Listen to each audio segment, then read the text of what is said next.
இந்த கானா வினோத்துக்கு வந்து வேறு வேலை இல்லைங்க. வாட்டர்மெலன் வம்புழுக்கிறது தான் வேலை இந்த ஆளுக்கு. கூடவே ஒரு சகுனி இருந்துச்சு அரோரா. அது பேச்சை கேட்டுக்கிட்டு அதை பண்ணாமல் இவனையே பிடிச்சி போட்டு அடித்து இவன் வெளில போயிட்டான். டைட்டில் போச்சு. அது அவனுக்கு இது கிடையாது. கெமி கூட சேர்ந்துக்கிட்டு திரும்பவும் கானா வினோத்துன்ட்டு இந்த வன்மத்தை கக்கிட்டு இருந்தாங்க. பிரவீன்ராஜ் இவன் எல்லோரும் வன்மத்தை தான் கக்கிட்டு இருந்தாங்க ஒழிய கேமை ஃபோக்கஸ் பண்ணல. கேமை ஃபோக்கஸ் பண்ணியிருந்தா பரதேசிங்க டாப் 5ல் இருந்திருக்காது. இப்போ இவனும் வெளில போயிட்டான். பொட்டி எடுத்துகிட்டு வெளில போகிறாங்க. கொஞ்சம் கூட அறிவே இல்லாமல் கேவலமாக இருக்குங்க. கடைசியில் பாருங்கள், இந்த கெமி அழுதுச்சா அரோரா அழுதாளா? வாட்டர்மெலன் தான் அழுகுறான். பொட்டி எடுக்கும்போது ஏன்டா பொட்டி எடுத்த அப்படின்னு சொல்லும்போது அழுகுறான். உடனே சபரே எடுத்தாச்சுங்கிறான். இப்போ எந்த அளவுக்கு வன்மம் பிடிச்சவங்க பாருங்க. அவங்களாம் உள்ளே இருக்கிறவங்க எல்லாம் பரதேசி போயிடுவோம். இப்போ யாருக்கு டைட்டில் கொடுக்குறது சொல்லுங்கள்? எல்லாம் ஃப்ராடு. உள்ளே இருக்கிறது எல்லாம் ஃப்ராடு. நடிச்சுக்கிட்டு இருக்காங்க. யாருமே உண்மையாக இல்லையா கேமுக்கு? அப்புறம் கேவலமாக இருக்குங்க. ஒன்றும் இல்லை, ஒரு பாட்டு பாடிக்கிட்டு இருக்காங்க. பாட்டு பாடி ஏதோ வெறுப்பேற்றிக்கிட்டு இருக்காங்க. உடனே அவர் என்ன சொல்லிட்டாருன்னா மொக்க பாட்டுன்ட்டார். யார்? வாட்டர்மெலன் சும்மாவே அவர் உங்களுக்குறாரு மொக்க பாட்டுன்ட்டார். உடனே வந்து என்ன மொக்க பாட்டு? அதாவது எந்த ஒரு இதுவும் தெரியாமல், அறிவும் தெரியாமல், பாட்டுக்கு அர்த்தமும் தெரியாமல் வந்து உட்காந்துக்கிட்டு ஏதோ ஒரு படத்தில் உள்ளதை பிடிச்சிக்கிட்டு வந்து இங்கே பண்ணிக்கிட்டு இருந்தால் எப்பட்றா அப்படிங்கிற மாதிரி இவர் கலாய்க்க ஆரம்பிச்சிட்டார் வினோத்.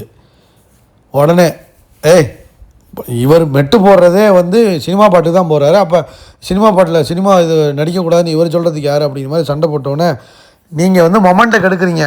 இந்த ஐட்டம் இருக்குது பாருங்கள், ஐட்டம் கெமி என்ன பண்ணுதுன்னா, நீங்கள் மொமெண்ட்டை கெடுக்குறீங்களா? மொமெண்ட்டை நடிக்காதம்மா, நீ நாடகம் போடாதம்மா கெமின்ட்டார். வடையாளத்தில் சோலையை முடிச்சு விட்டார். சும்மாவே அடிப்பார் அவர். தேவையாது உனக்கு? தேவையில்லாமல் வந்து அடி வாங்கிட்டு போயிட்டுருக்கு. இதில் டான்ஸ் வேறு பாடிட்டு இருக்காங்க. டான்ஸு இவர் பாடுறதுக்கு டான்ஸ் ஆடிக்கிட்டு இருக்கு கெமி. அப்போ என்னென்னா, வினோத்துக்கு வந்து நல்ல பேர் கிடச்சிருச்சுக்கு, வெளியில் நல்ல பேர் இருக்குது, பெரிய அளவில் இது இருக்குங்கிறதுனால அப்படியே வந்து வினோத்தோட ஜாயின் அடிக்குது. ஏன்னா வினோத்தை தான் தப்பாக பேசிக்கிட்டு இருந்துச்சு பரதேசி நாயி. உள்ளே இருக்கும்போது வினோத்தை கேவலமாக பேசிக்கிட்டு இருந்துச்சு கெமி. இது ஒரு மலையாள நாய் தான். இது ஒரு மலையாள நாய். அப்புறம் சாண்ட்ராக்கு பாருங்கள், இவங்கெல்லாம் ஒரு மாதிரி தான் இருப்பாங்க. பரதேசி பயிலுவா. புரியுதா உங்களுக்கு? புரிஞ்சுக்கணும். அவர் போட்டு முடிச்சு விட்டார். நாடகம் ஆடாதமான்ட்டார். உடனே நீங்கள் மொமெண்ட்டை கெடுக்குறீங்க, அதை கெடுக்குறீங்கன்னு உடனே எல்லாம் வந்துட்டாங்க. பிரவீன்ராஜ் எல்லாம் வந்துட்டாங்க.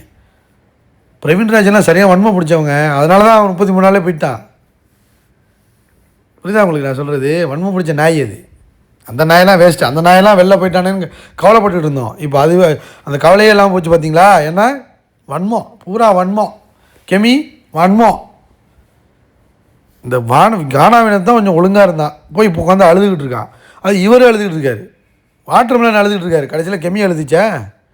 பிரவீன்ராஜ் கூட அழுதான். ஆனால் அந்த கெமி அரோராவும் அழுவலை. அரோராலாம் ஐயோ பச்சையான ஒரு பிச்சிங். அவர் பச்சை ஐட்டம். இது ரியா வேறு வெளில உட்காந்துக்கிட்டு அது ஒரு ஐட்டம். 2 ஐட்டமும் உட்காந்துக்கிட்டு இந்த சீசனே கெடுக்குதுங்க. ஒன்றும் சொல்கிறதுக்கு இல்லை. விஷப்பாட்டல்னா அவங்க யாருன்னா இந்த விக்ரம், அரோரா, சபரியும் விஷமாகிட்டு இருக்கான். இப்போ திவ்யா கொஞ்சம் பரவாயில்ல. அது வந்து ஒரு ஃப்ராடு. டெக்கோரம் பீடிக்கு தான் டைட்டில் கிடைக்க போகுதுன்னு நினைக்கிறேன். ஆனால் இவங்க எல்லாம் அரோரா கொடுக்குறதுக்குள்ளே அலைஞ்சிக்கிட்டு இருக்காங்க. என்ன சொல்கிறதுன்னு தெரிலங்க. கடைசியில் வந்து நீ லவ் எது காட்டுற? இவ்வளோ பேசுகிறீல்ல, நீ ஏன் ஐ லவ் யூ காட்டுற அப்படிங்குது. கெமி வன்மத்தை கக்குது. ஆமாம், இந்த ஆளும் சும்மா இருக்கணும். அவனா பொம்பளைகள்கிட்ட போய் ஐ லவ் யூன்னு சொல்கிறான் வாட்டர்மெலன்னு. அவர் செருப்பை கட்டி தான் அடிப்பாங்க. நீ ஒழுங்காக இருக்கணும்டா. உன்னை நீ நடிகன்னு சொல்லிக்கிட்டு ஊரை ஏமாத்துறதே தப்பு இல்லை.